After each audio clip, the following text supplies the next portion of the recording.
ध्यान यज्ञ वर्णन।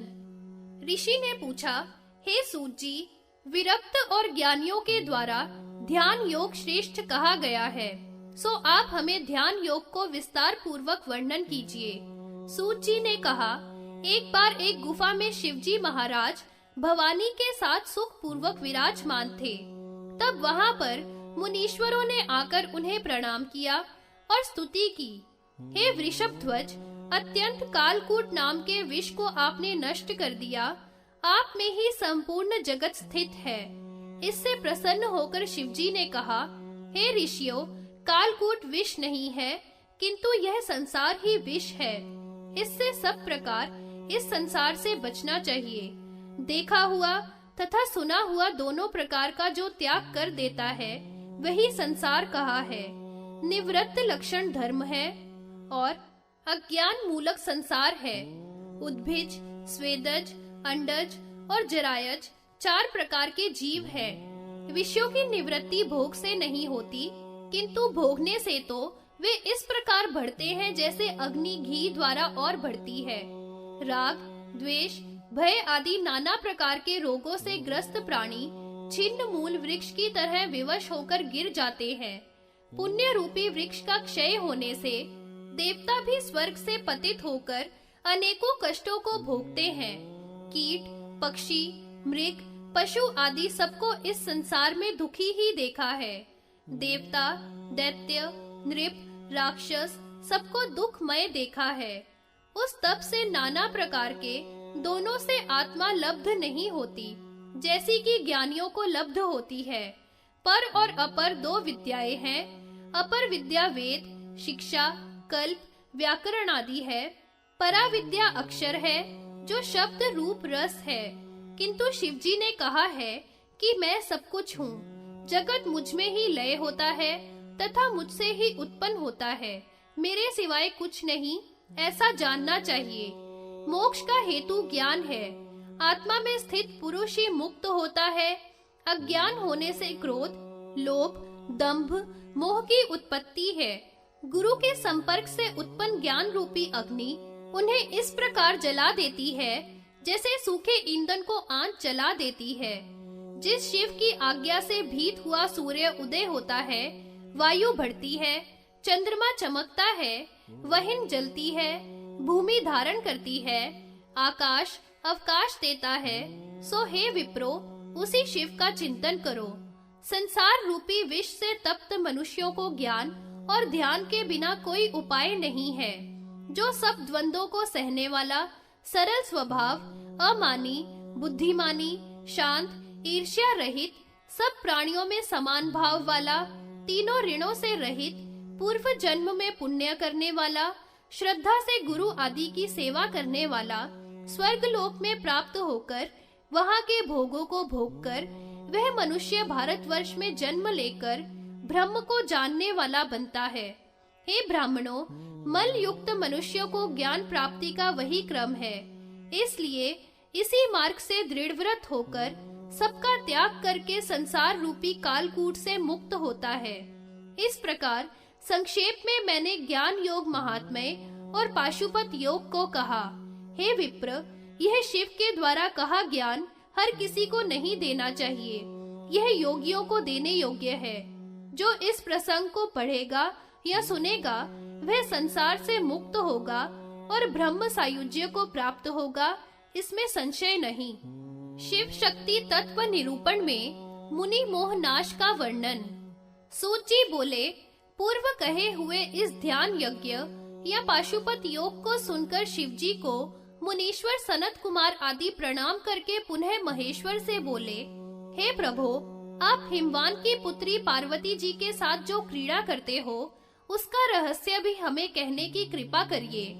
ऐसा सुनकर नील लोहित पिनाकी अंबिका की ओर देखकर और प्रणाम करके ब्राह्मणों से बोले, स्वेच्छा से शरीर धारण करने वाले मुझको बंधन मोक्ष कुछ नहीं है। यह यज्ञ जीव माया और कर्मों के बंधन से युक्त होकर भोगता है। आत्म रूप मुझे ज्ञान, ध्यान, बंध, मोक्ष कुछ भी नहीं है। यह प्रकृति पहले मेरी आज्ञा से मेरे मुख को देखने लगे और भवानी शंकर की तरफ देखने लगी। माया मल से निर्मुक्त वह मुनि बड़े प्रसन्न हुए और उमा एवं शंकर में भेद वास्तव में नहीं है तथा शंकर ही दो प्रकार के रूप में स्थित है, इसमें संदेह नहीं। परमेश्वर की आज्ञा से यह विज्ञान उत्पन्न होता है, तब क्षण मात्र में ही मुक्ति होती है, करोड़ों कर्मों द्वारा नहीं। प्राणी गर्भ में हो, बालक हो, तरुण हो, वृद्ध हो, सब परमेष्ठी शिवजी की कृपा से क्षण मात्र में मुक्त हो जाते हैं। यही जगन्नाथ शिव बंध मोक्ष करने वाले हैं। भू भुवः स्वः मह जन तप सत्य आदि लोकों, सातों द्वीपों में, ब्रह्मांड में, सब पर्वत तथा वनों में संपूर्ण जीव जो भी रहते हैं, वह चराचर प्राणी सब शिव का ही रूप है, सब ही रुद्र स्वरूप है।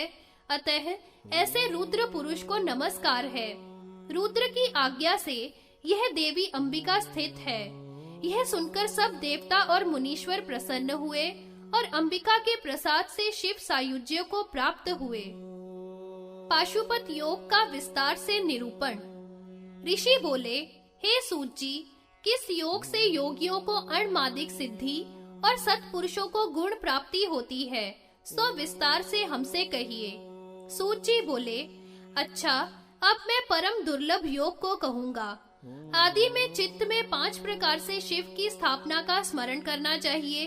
सोम, सूर्य और अग्नि से युक्त चित्त में पद्मासन की कल्पना करनी चाहिए तथा 26 शक्तियों से युक्त उस कमल के मध्य में उमा सहित शंकर का 16 प्रकार से और 8 प्रकार तथा 12 प्रकार से स्मरण करे। इसी से अणुमादिक शक्ति प्राप्त होती है, अन्यथा कर्मों से नहीं। अणिमा, लघिमा, महिमा प्राप्ति होती है। इन अणमादिक शक्तियों से युक्त योगी को शब्द, स्पर्श, रूप, रस, गंध, मन उसकी इच्छा से प्रवृत्त होते हैं, अपनी इच्छा से प्रवृत्त नहीं होते। ऐसा योगी न जलता है, न मरता है, न छेदा जा सकता है। वह अपवर्ग नाम वाले परम दुर्लभ पद को प्राप्त होता है। ऐसा यह पाशुपत योग जानना चाहिए।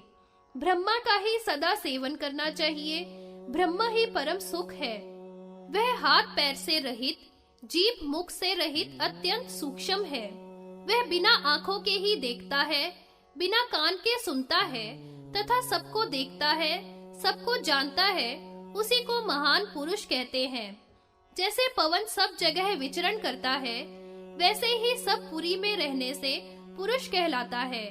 वही अपने धर्म को त्याग कर माया के वशीभूत हो शुक्र शोणित होकर गर्भ में वास करता है और 9वें महीने में उत्पन्न होकर पाप कर्म रत होकर नरक के भोगों को भोगता है। इसी प्रकार जीव अपने कर्मों के फल से नाना प्रकार के भोगों को भोगते हैं। अकेला ही अपने कर्मों को भोगता है और अकेला ही सबको छोड़कर जाता है। इसलिए सदैव सुकृत ही करने चाहिए। जीव के जाने पर उसके पीछे कोई नहीं चलता, बस उसका किया हुआ कर्म ही उसके पीछे चलता है। तामस रूपी घोर संसार 6 प्रकार का उसको प्राप्त होता है। मनुष्य के पशु बने को प्राप्त होता है, पशु से मृगत्व को, मृगत्व से पक्षी भाव को, पक्षी भाव से सर्प आदि योनि को पाता है, सर्प आदि से स्थावर आदि की योनि को पाता है। इस प्रकार यह जीव मनुष्य से लेकर वृक्षों तक की अनेक योनियों में घूमता रहता है। जैसे कुम्हार का चाकू घूमता है, वैसे ही घूमता है।